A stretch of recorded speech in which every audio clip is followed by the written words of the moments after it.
Hello শিক্ষার্থী বন্ধুরা, কেমন আছো তোমরা? আমি দীপ্ত কুমার পাল। এই পর্বে আমি তোমাদের দ্বিতীয় শ্রেণী প্রাথমিক গণিত বইয়ের অধ্যায় 2 যোগ ও বিয়োগ। দেখো এখানে আছে গাণিতিক সম্পর্ক যোগ ও বিয়োগ। এখানে আমরা যত লেখা অঙ্ক আছে সেগুলো এই পর্বে আলোচনা করব। দেখো 53 নম্বর পৃষ্ঠায় আছে একটি ব্যাগে কয়েকটি আম ছিল। এখানে কয়টি আম ছিল তা কিন্তু বলা নেই। 5টি আম বিক্রি করা হলো। এই আমাদের ব্যাগে যতগুলো আম ছিল সেখান থেকে 5টি আম বিক্রি করা হয়েছে।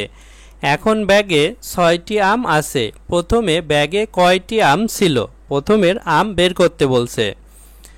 আমরা প্রথমে লিখব আম বিক্রি করা হলো। আম 5টি বিক্রি করেছে এবং এখন আম আছে, অর্থাৎ এখন ব্যাগে 6টি আম আছে। অর্থাৎ আমরা যতগুলো আম বিক্রি করেছি এবং এখন যতগুলো ব্যাগে আম আছে এই সবগুলো আম মিলেই কিন্তু আমাদের প্রথমে ব্যাগে আম ছিল। তাহলে আমরা একটি দাগ দিয়ে প্রথমে লিখব প্রথমে আম ছিল। দেখো প্রথমে আম ছিল সেটি লিখেছি 5 আর 6 যোগ করলে 11 হয়, অর্থাৎ 11টি। অর্থাৎ প্রথমে দেখো 11টি আম ছিল, সেখান থেকে 5টি বিয়োগ করলে 11 থেকে 5 বিয়োগ করলে 6 হয়, অর্থাৎ এখন 6টি আম আছে ব্যাগে। উত্তর 11টি। তারপর দেখো 54 নম্বর পৃষ্ঠায় 2 নম্বরে আছে বিজয় আম বিক্রি করার জন্য বাজারে যাচ্ছিল। বিজয় আম বিক্রি করবে, আম বিক্রি করার জন্য সে বাজারে যাচ্ছিল। তার চাচা বিক্রি করার জন্য আরও 15টি আম দিল। অর্থাৎ বিজয়ের কাছে তো আম ছিলই, তার চাচা আরও 15টি আম দিয়েছে যে এই আমগুলো বিক্রি করে নিয়ে আয়। তখন 33টি আম বিক্রি করার পর তার কাছে 12টি আম অবশিষ্ট রইল। তাহলে বিজয়ের আম এবং চাচার আম নিয়ে গিয়ে মোট 33টি আম বিক্রি করেছে এবং 12টি আম অবশিষ্ট। তার কাছে প্রথমে কতগুলো আম ছিল? তাহলে আমরা এভাবে করব, আম বিক্রি করলেন 33টি, আম অবশিষ্ট রইল, অবশিষ্ট আম 12টি, দাগ দিয়ে নিচে লিখব মোট আম হলো।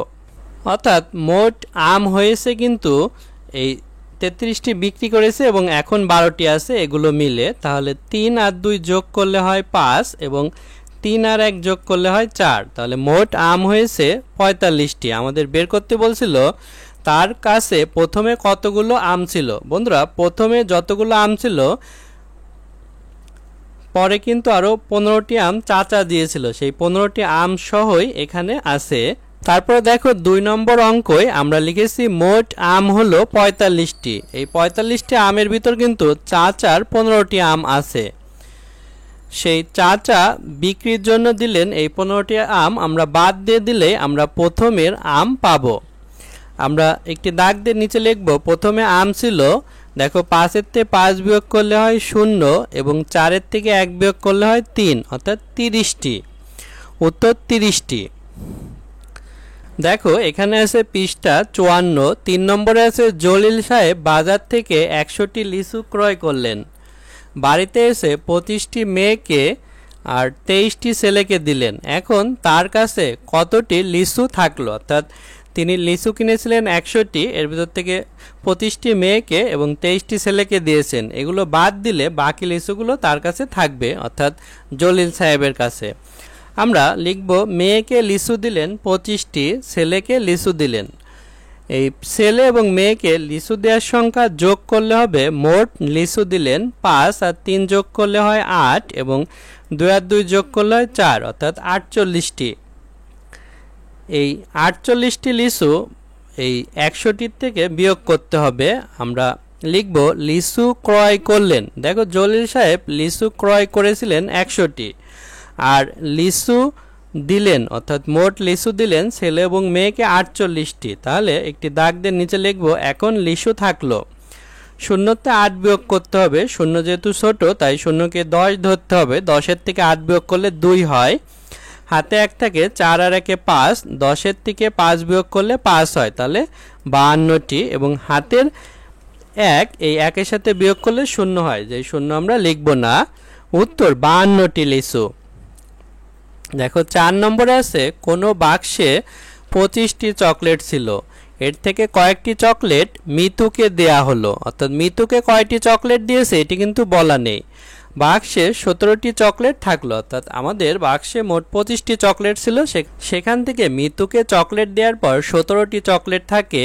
কয়টি চকলেট মিতুকে দেয়া হয়েছিল, গাণিতিক বাক্য কি হবে এটি আমরা বের করব। বাক্সে চকলেট ছিল 25টি, বাক্সে চকলেট থাকলো 17টি, অর্থাৎ এই দেখো বাক্সে চকলেট থাকলো এটি লেখা আছে, একটি দাগ দিয়ে নিচে লিখবো মিতুকে দেয়া হলো, অর্থাৎ এই বাক্সে যতটি চকলেট ছিল এখন যতটি চকলেট থাকলো এটি বিয়োগ করলে বাকি চকলেটগুলো মিতুকে দিয়ে দিয়েছে।